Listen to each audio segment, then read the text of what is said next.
Harga madu hutan alami bisa mencapai $136 per kilo, namun hal ini memiliki resiko. Langkah pertama adalah menemukan lokasi sarang lebah pada siang hari saat cuaca cerah. Lebah pergi ke sungai untuk mendapatkan air yang mendinginkan sarang mereka, sehingga para pemburu madu sering datang ke sana untuk mengintai mereka kembali ke sarang mereka. Dengan bantuan teropong, perangkat GPS kecil juga sedang dikembangkan untuk mempermudah pekerjaan ini. Setelah sarangnya ditemukan, para pemburu dengan keahlian dan keberanian mereka ini sangat pandai memanjat. Mereka mengeluarkan asap dimanapun mereka memanjat sambil memasang tangga dan tali ke pohon. Setelah sampai di sarang lebah, pemburu mengusir lebah dengan asap dan mengikis ranting-ranting dengan pisau agar tidak menimbulkan kerusakan. Asapnya juga menenangkan lebah dan mengurangi kemungkinan tersengat. Setelah menunggu beberapa menit, pemburu memangkas sarang lebah dan hanya mengumpulkan bagian dalam yang berisi madu. Pemburu madu harus berhati-hati agar tidak merusak sarang lebah atau terlalu mengganggu lebah. Mereka juga harus meninggalkan madu yang cukup di dalam sarang agar lebah dapat bertahan hidup di musim dingin atau membangun sarang baru. Setelah panen, pemburu akan menandai lokasi ini untuk kembali memanen tahun depan.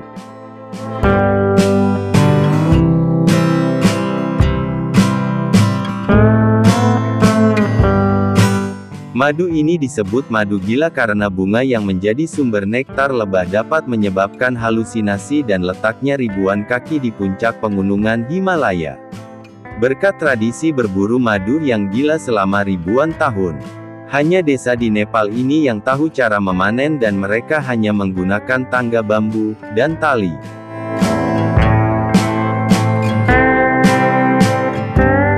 Madu gila yang langka ini adalah permata dalam pengobatan tradisional yang digunakan untuk mengobati masalah pernapasan. Untuk mempersiapkan pemburuan madu, penduduk desa memeriksa tangga bambu atau tangga kayu tenanan tangan dan menyiraminya agar tahan api dan aman untuk digunakan. Setelah beberapa jam perjalanan menuju lokasi madu, pemburu menggantungkan tangga tenunan mereka ke bawah tebing, agar para pemburu di bawah dapat mulai memanjat. Pemburu menyebarkan asap di beberapa tempat untuk mengalihkan perhatian dan menenangkan lebah.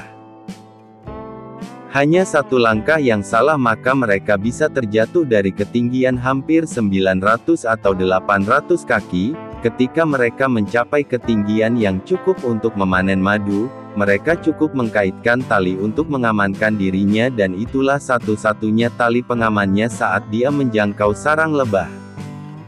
Ini adalah tongkat sepanjang 12 meter yang disebut tango yang digunakan penduduk setempat untuk memotong sarang lebah dan menjatuhkannya ke lembaran plastik yang diletakkan 800 kaki di bawahnya. Mereka akan panen secukupnya agar lebah dapat terus membangun sarangnya. Sarang lebah yang dipanen, sering kali berbobot 3,3 hingga 4,4 kilo, sarang di sini berukuran 30 inci diameternya dan panjangnya 3 kaki. Resiko pemanenan yang tinggi telah mendorong harga 1 kilo madu hingga $136. Ini adalah tradisi tahunan dengan begitu banyak gigitan dan begitu banyak usaha, namun, terkadang lebah tidak menghasilkan madu seperti yang diharapkan, jadi beranikah Anda mengambil resiko untuk memanen madu seperti para pemburu yang berburu madu di alam liar?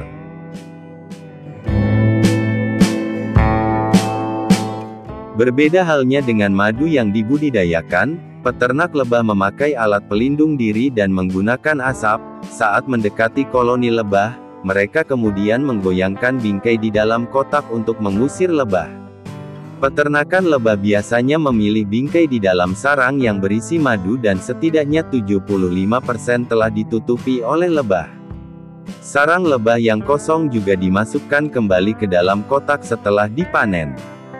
Peternak lebah akan selalu menyimpan sekitar 44 pon pi kotak di daerah beriklim sedang hingga 130 pon di daerah dengan musim dingin yang sangat keras. Hal ini memastikan koloni lebah mempunyai makanan yang cukup di segala cuaca. Lalu mereka tinggal menggunakan kerangka sarang lebah untuk keluar dari sarangnya menggunakan sikat lembut untuk menyapu sisa lebah.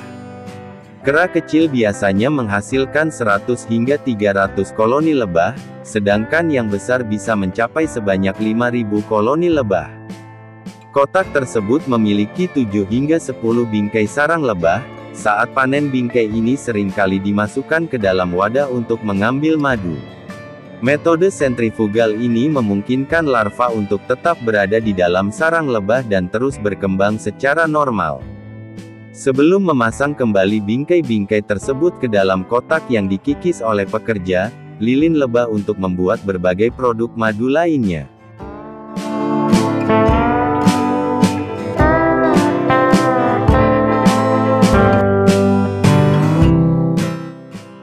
Menurut kalian madu mana yang paling berkualitas tinggi? Madu yang dipanen langsung di alam liar, atau madu yang dipanen di tempat budidaya?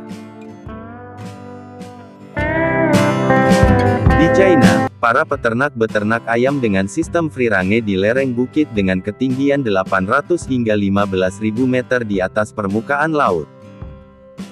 Dengan metode ini, ayam dibiarkan bebas berkeliaran mencari makan di perbukitan dan lahan terbuka, serta diberi tambahan sekitar 20% makanannya dari sayur-sayuran dan pakan lain. Alhasil ayam-ayam ini mempunyai daya tahan tubuh yang kuat dan angka kematian berkurang dibandingkan dengan cara beternak lainnya.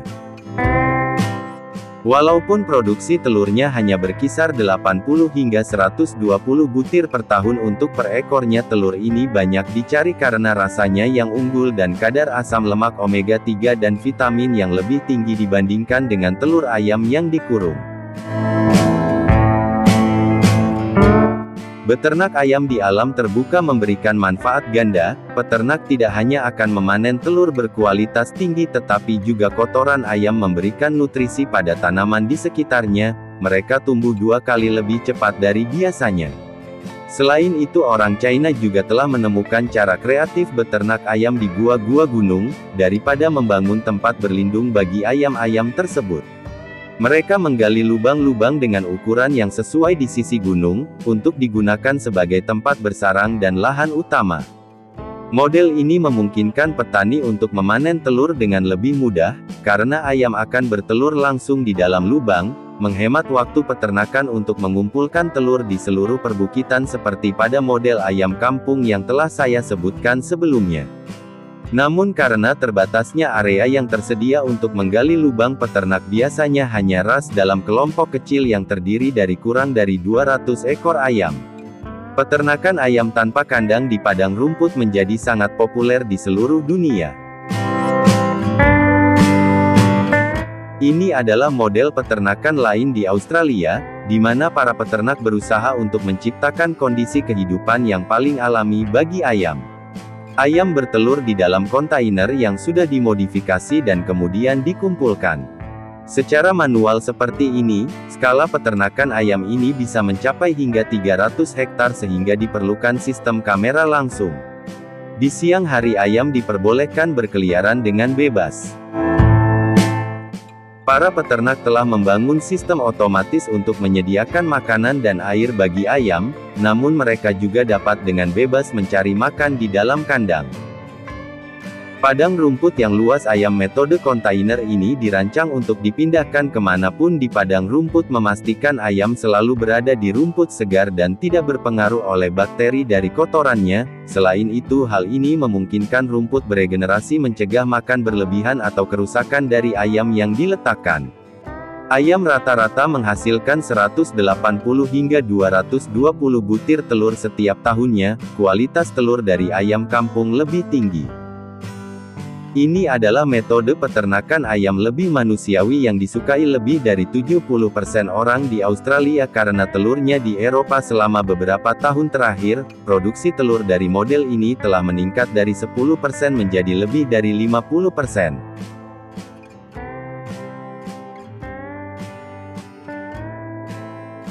Di Amerika Serikat dalam 5 tahun terakhir konsumsi telur ayam kampung telah meningkat dari 4 menjadi sekitar 30% dan diperkirakan akan melampaui 50% pada tahun 2025.